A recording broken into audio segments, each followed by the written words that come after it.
Et ce soir, je vous propose de revivre une ambiance de voyage sur les routes ivoiriennes. Présence remarquable, les vendeuses ambulantes qui proposent des produits alimentaires à rapporter chez soi ou pour aider le voyageur à tenir le long du trajet.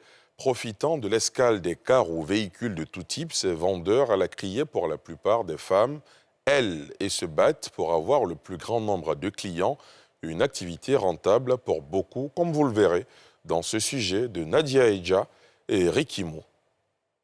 Carrefour Ndoussi. Il est 6 heures quand nous retrouvons Salimata Nyampa, vendeuse de fruits et légumes ce dimanche matin.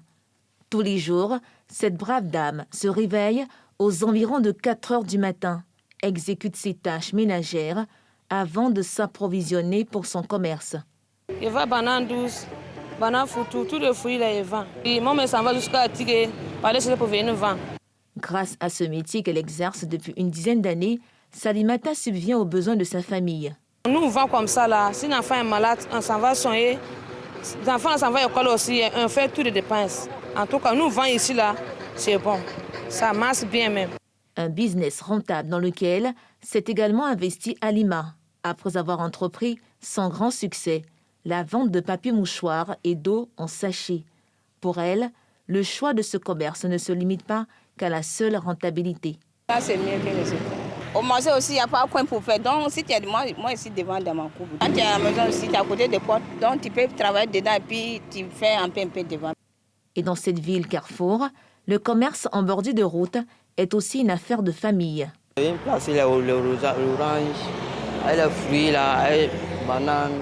Vous voyez, non, maman seulement. Bon, comme le matin, on fait rien, on se promène là. Donc, ça vient chercher les bénédictions aussi. Si cette activité est rentable, la concurrence est rude. On joue des coudes et on se bouscule pour espérer avoir le plus grand nombre de clients. Bien chaud. Si tu n'as pas couru là, tu ne peux pas avoir client pour payer ton banane. Il y a d'autres qui font jalousie, mais il y a d'autres qui ne font pas jalousie. Ne fasse pas. Il y a d'autres qui fassent, mais nous, ce n'est pas tout le monde qui fasse. Pour les clients, cette activité bénéfique de part et d'autre n'est pas sans risque pour les vendeurs. Nous, les voyageurs, ça nous arrange puisque, bon, pour ceux qui n'ont pas le temps de faire des achats directement au marché, elle nous permet de prendre directement et continuer la route. On achète des petits trucs pour envoyer ça à la famille à Abidjan. Tu vois le coin, bon, c'est un peu moins cher, tu payes, puis tu t'en vas. C'est bien, mais bon, elles sont exposées, c'est pas bien aussi. Elles sont juste sur la route avec les véhicules, il y a trop de danger. C'est ce qui nous effraie, c'est tout. Sinon, elles nous arrangent aussi. Notons que le commerce de fruits et légumes fait partie des activités économiques les plus répandues du département de Tia-Salé. La région regorge de grandes plantations et d'usines de transformation.